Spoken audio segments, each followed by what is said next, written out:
I had little or no difficulty following the logic of your presentation. Thank you. My only qualm is that, and perhaps it's out of deference to Dan, that you chose not to say a word about issues of international political economy. We are living in a global order of increasing inequality in major democracies on the globe in terms of the global distribution of resources, and there's almost scant concern about these inequalities both at home and internationally. And I was wondering if you'd at least spend a minute or two on that subject. Thank you very much. Yes, I am looking forward to hearing Dan Dresner's comments later on, and I imagine they'll be much more informed on issues of the international political economy. In the post-war order that emerged in the 1940s, security cooperation, in my opinion, emerged as the driving force, and the institutions of international political economy as the secondary priority. This is one reason why we saw a division in the world economy between the East and West, one that's not at all present right now. There's actually such a tremendous degree of integration between Russia and the West, or between China and the West in particular, that it's a very different situation. I have started with the international security argument, making the fundamental point that we should be uniting together primarily for the protection of our respective countries and our respective democracies, and I would hope that attitudes to international political economy would therefore follow from that, so that there would be different treatment that the United States or other liberal democracies would have to its fellow democracies by virtue of their security collaboration. How that would play out in practice and what that would mean for established institutions and established trading patterns and arrangements is probably beyond my scope of expertise, however. So I've been hearing a lot about this in the past few days, so you're going to be the target of my question, and I'm sorry. So for the past week and a half at the Canadian Political Studies Association conference, and yesterday at the discussion with the Canadian Global Affairs Institute for your NATO event, I've heard a lot about Russia as that, increasingly that rhetoric that Russia has finally proven itself to be a challenger to the international rules-based order. But as far as I can remember, Russia has been engaging in brinksmanship since 2008 with the invasion of Georgia. Then you had its involvement in the Syrian civil war. Then you had the invasion of Crimea. And they have expanded what brinksmanship is by getting involved in more domestic issues. But why is it now that we finally have anxieties about Russia in the West? Is it because of Trump's rise in the US or the rise of populism in Europe? What has changed between 2008 and today? Yeah, thank you very much for that question. I do think 2008 was the critical year for this shift in Russia's approach to the rules-based international order. Certainly during the late 90s and most of the 2000s, there seemed to be openness to integrating further into the rules-based order and collaborating more. And by 2008, there seems to have been a decision, whether it was prompted by NATO expansion into Eastern Europe or not. By the time of the war in Georgia, clearly a different strategic calculus taking place in Moscow. To your question about why we didn't start worrying about it until 2017, 2018, 2019, it might be that our cohesion and our strength in alliance has weakened in that period of time.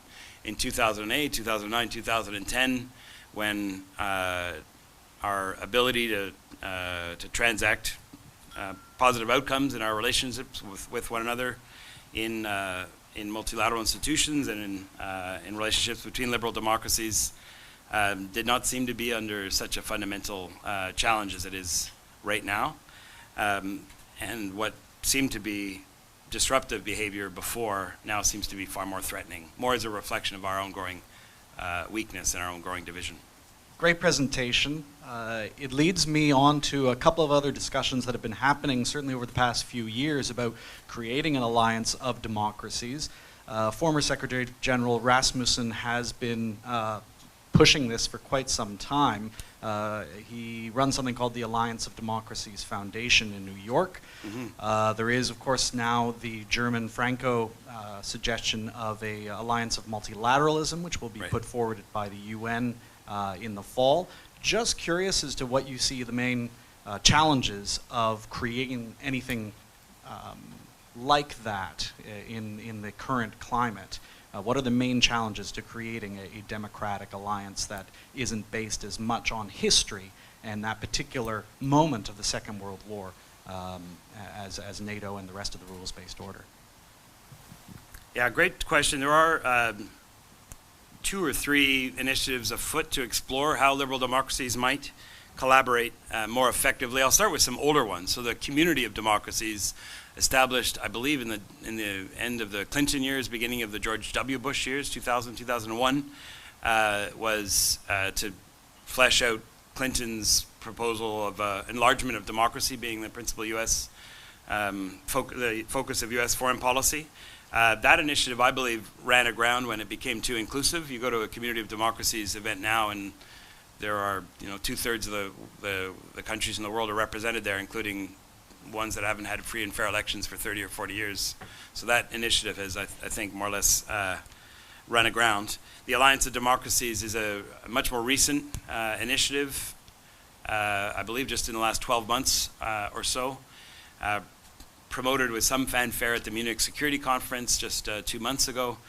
I think it's an attempt at the current moment to influence public opinion within countries that are liberal democracies as opposed to a concrete set of principles. I've been talking to some of the proponents in a group called the D10, which represents 10 more or less consolidated democracies of North America, Western Europe, and East Asia that kind of gave birth to that concept. And there doesn't seem to be any active discussion at the level of governments about how to implement that. Rather, it's think tanks and public organizations like yours and mine that are talking about it as a concept with public opinion, perhaps hopefully in an effort to build enough public support that we can then move to a more significant negotiation. The Alliance of Multilateralism, I think, is a more significant one. It's a major Canadian initiative as well as French and German. I believe the Japanese were involved as well. For those of you that haven't heard of it, this is for prominent countries, I suppose that another age might have been called middle powers, that have agreed to coordinate their activities in the UN, in the World Bank, in the IMF, not creating a whole new body, but aligning their positions so that their voting power can be exercised in favor of objectives that would strengthen the rules-based international order. The challenge on the Alliance of Multilateralism lies with the United States. I'm quite confident that it was not created to isolate or be somehow a bulwark against the United States, but the Trump administration appears to be interpreting it as such, and that risks making it stillborn. In the process that I've laid out for how we might go about creating a new alliance, it's not clear whether the United States would play along, but I think it would be absolutely imperative for Canada and any other country that are designing that institution to do so in a way that would anticipate a full and enthusiastic embrace by the United States under a different administration. So there are a few moves afoot. If we look to the beginning of the post-war era, 1946 or 1947, I think it would have been pretty difficult to identify any specific initiative that was going to be successful at the time. Is one reason why I've pored over the histories of that period to try and identify what were the factors that led to the successful negotiation of the NATO treaty that could be reproduced today. And there's 2 things that you can't really anticipate.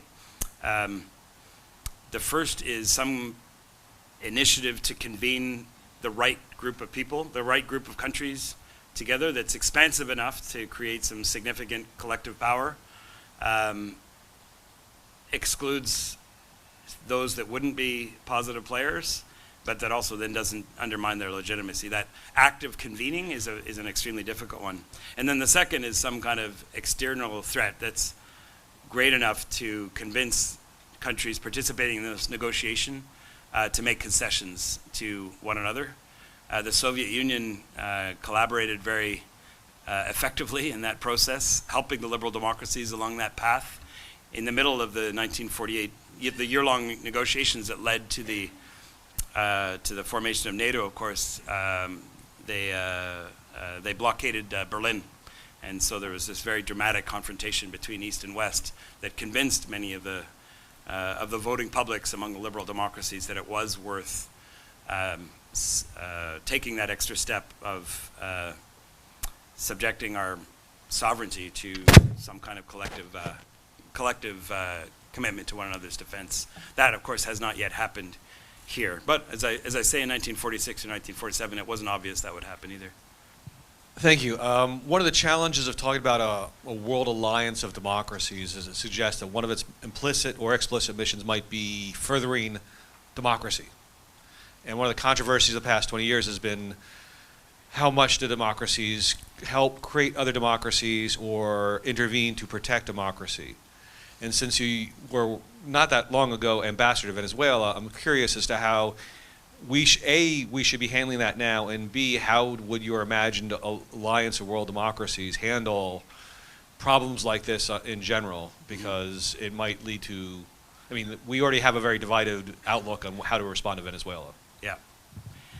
My perspective, having been a practitioner in Venezuela, and I'd also argue in Afghanistan, is that it's impossible for democracies to avoid the debate about democracy versus the democratic versus authoritarian tendencies in other countries, because when you engage in relationships with those countries, you're inevitably placing your weight on one side or the other. Just to start with Afghanistan, for example, as we were rebuilding, helping the Afghans rebuild the government, I don't think it was really an option for Canada, the United States, and other countries to build anything but a democracy, or to set out to build a democracy. Not only because that would run counter to our own interests, and why would we invest so much blood and treasure to build an authoritarian system of government somewhere else, but also because authoritarian governments actually don't tend to be very stable. So if you want to build stable countries, you have to have some kind of process by which the authorities enjoy the consent of the governed in some sort of way. So it frames sometimes in the public discourse that we have a choice between promoting democracy and somehow remaining neutral and allowing other governments to organize as they will. In cases of Afghanistan, when we were very significantly involved in that nation, it's not a real choice. In a country like Venezuela, where there wasn't a major international presence, again, even there, it's impossible to be neutral on the question of democracy versus autocracy in another country, as I think Cuba, Russia, Iran, and others have shown. As they're invoking the principle that the president of Venezuela should run his country any way he sees fit, they are offering very tangible economic, military, and intelligence support to him, effectively interfering in the internal affairs of another country in favor of one political actor over another. The principle of non-interference in the domestic affairs of other states is obviously a bedrock principle of the UN Charter, and it's an important one to honor. But anytime you're engaging in a relationship with another country, you're having an impact in the domestic politics of that country. And so I believe that the preference that we give as a liberal democracy to the interpretation of international obligations that those states have towards their own citizens will always exist, and we will inevitably be led to try and help other countries achieve the same ideals that we live up to in our own country.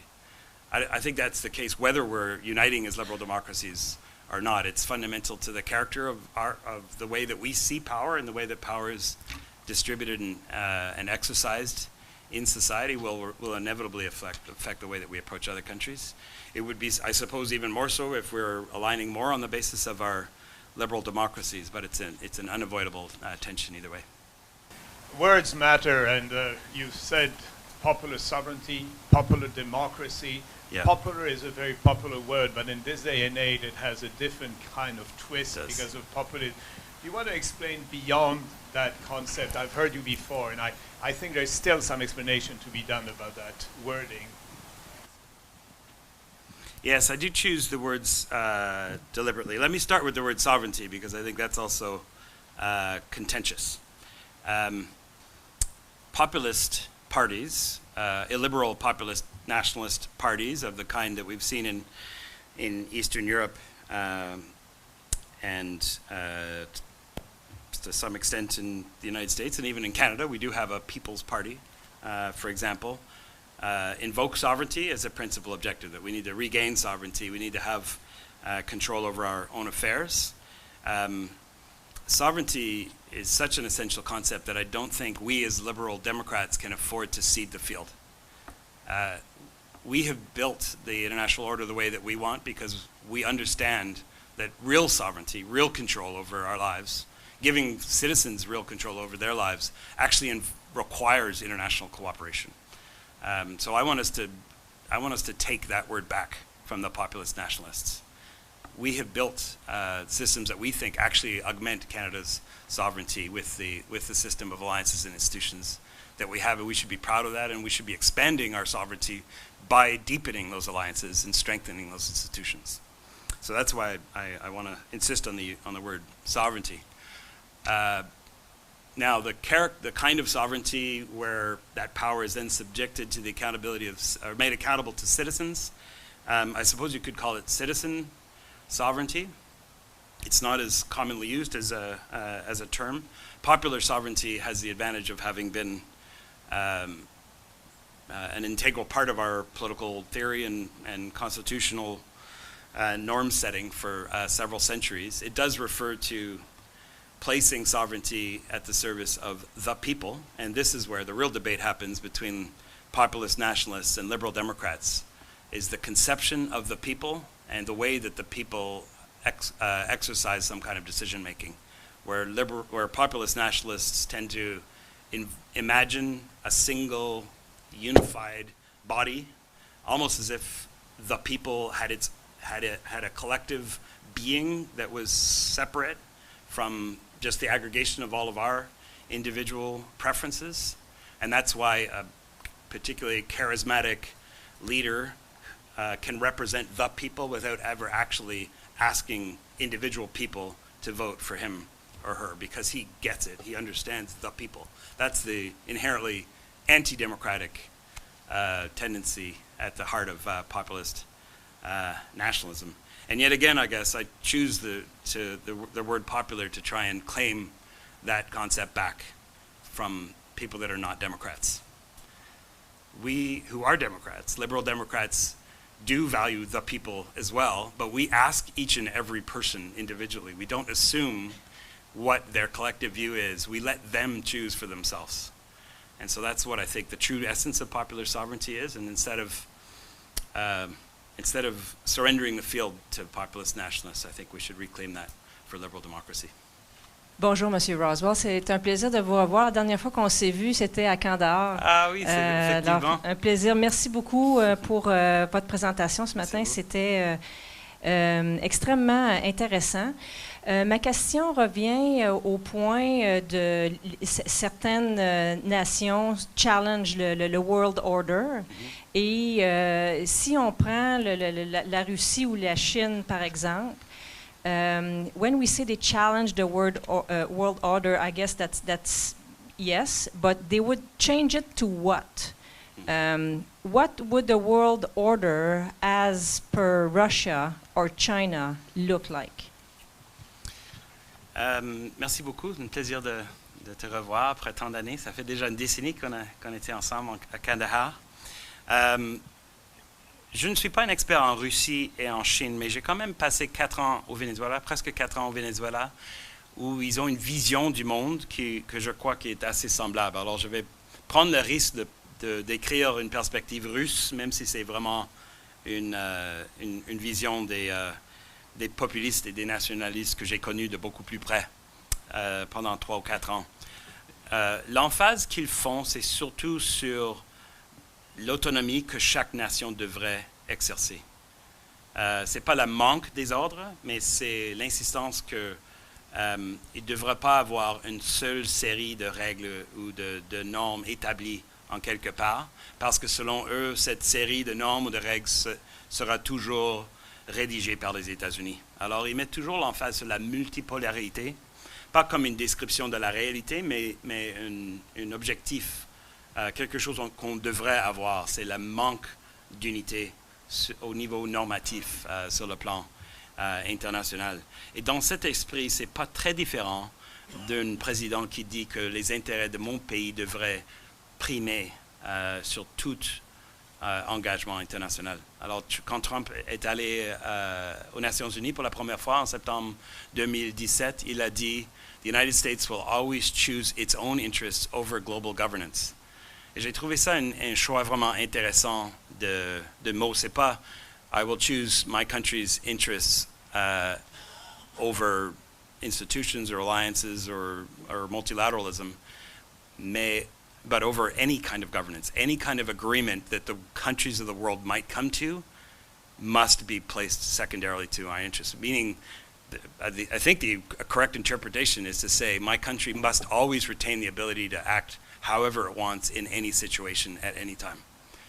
That, I think, is the vision that a Russia or that a China has. Will have rules if it advances whatever the president of the day determines in the context of any particular policy issue that he or she is working with in order to have maximum flexibility. Et c'est cette flexibilité maximale que cherche la Russie et la Chine.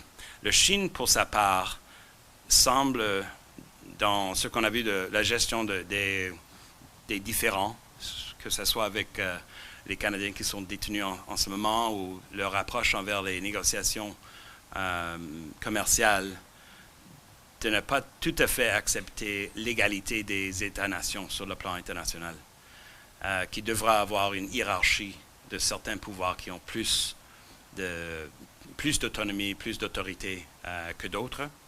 En anglais, on avait, je ne sais pas s'il y a un terme comme ça en français, mais le terme est suzerainty. There's sovereignty and suzerainty. Suzerainty refers to the authority that certain nations or certain political entities have over others in a hierarchical world system, not one that's completely internationally divided. Je m'excuse d'échanger entre l'anglais et le français, mais ça dépend un peu des termes qu'on utilise. J'espère que ça a répondu à votre question. I know we're primarily concerned with defense, but this is obliquely related. Our organization is following the high-order oligarchic kleptocracies that are developing in certain states. Maximum template, I suppose, would be Russia at the moment. Mm-hmm. And this high-order, effectively crime organizations that are becoming sovereign and governing powers in many of these states. And I wonder if you'd like to, we see them leaking across into other states presently, especially into, through the devices you've mentioned, cybercrime and so forth, into our democracies. And I wonder if you'd like to comment on how that relates to what we're presently going to be facing, and command and control systems that are influenced by these high-order crime organizations in adversarial states, and as they impinge and inflect ours. Yeah, that's a great question. I saw close at hand one of the, I think, most notorious kleptocracies in the world, which is Venezuela, where a government that came to power to reduce inequality in society has created possibly one of the most unequal societies ever, as those that are close to the top enjoy control over the economy that allows them to fill their pockets. And I suppose the observation I would make would be, in those countries where there's a blurring of the line between state authority and self-serving, almost criminal behavior where it's individuals inside the government are looking out for themselves at the expense of their population or expense of the well-being of the economy that they're meant to oversee. There's a similar disregard for rules and for norms that they then express at the international level, as opposed to the point I was making to Professor Seidemann earlier on. The respect for rules itself mirrors at a domestic level and an international level, both with liberal democracies that tend to value those roles in the domestic realm and then project them in the international realm. The opposite is true, that countries that don't respect rules in their own country, that believe that political leaders should be able to act in an unfettered manner, even if the rest of the country is becoming impoverished, also refuse to be fettered by rules on the international side. Sir, my question is in this global world of democracies, this alliance that you're proposing, how do we act to ensure that member states don't become autocratic? I'm thinking examples be like Turkey and Hungary, both members of either NATO or the European Union, which over the last 5 years have seen quite a radical shift towards authoritarianism, and as a result are able to impact the alliances of which they are a member.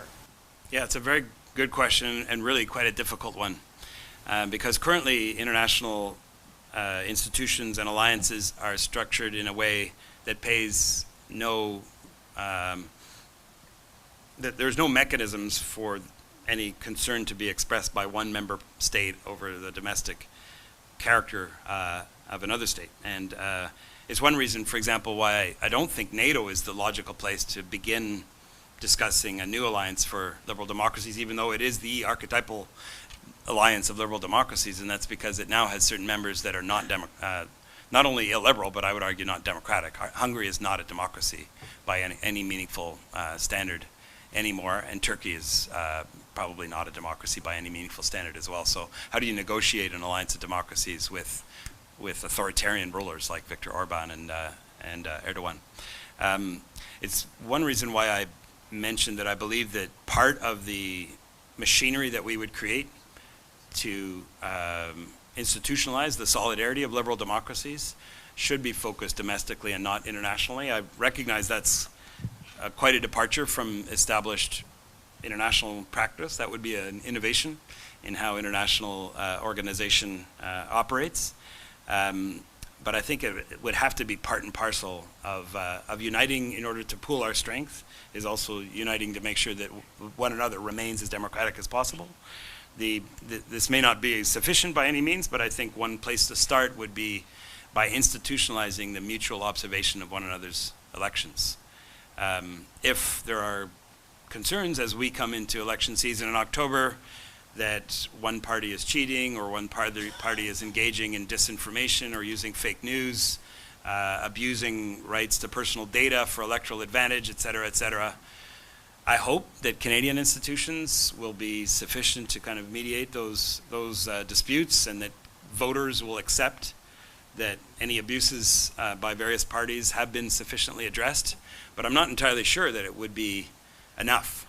And I actually think it would be wonderful if in our October elections we had delegations of Germans and Irish and Finns and Colombians and other countries, in order to provide a neutral, objective perspective on how we're doing in upholding the integrity of our elections. And that could be baked into a new institution as well, with the norm being quite established that in order to stay part of the club, you need to stay democratic.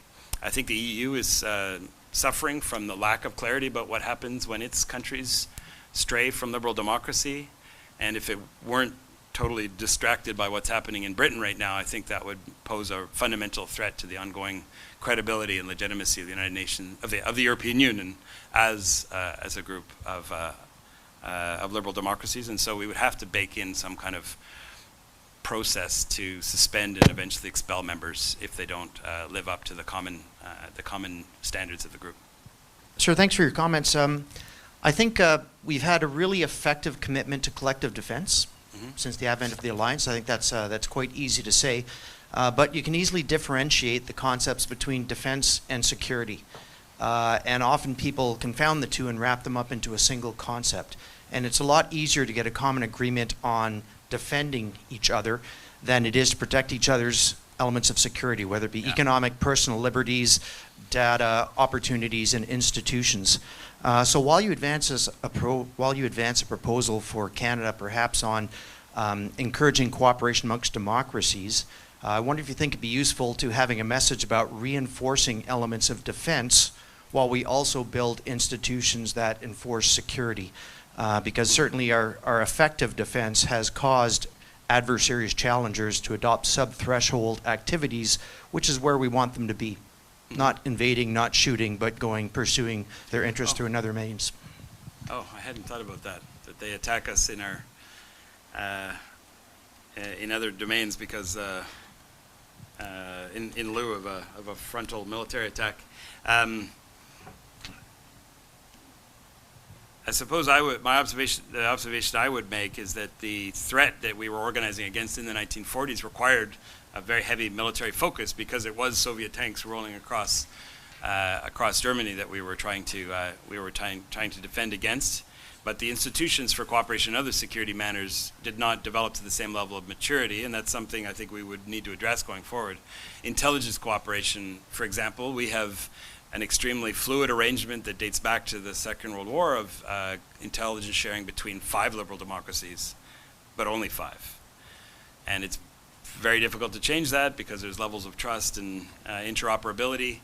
But if we were to pursue a genuinely deep and broad alliance of many liberal democracies, you would think there would be more intelligence sharing than we have currently, for example, between Canada and Germany. Like you take 2 countries, I can't imagine countries that have a deeper consensus over fundamental political values and economic interests as Canada and Germany, and yet our intelligence agencies can't operate with any degree the same collaboration as we do with New Zealand. And like, what benefit do we get out of sharing intelligence with New Zealand?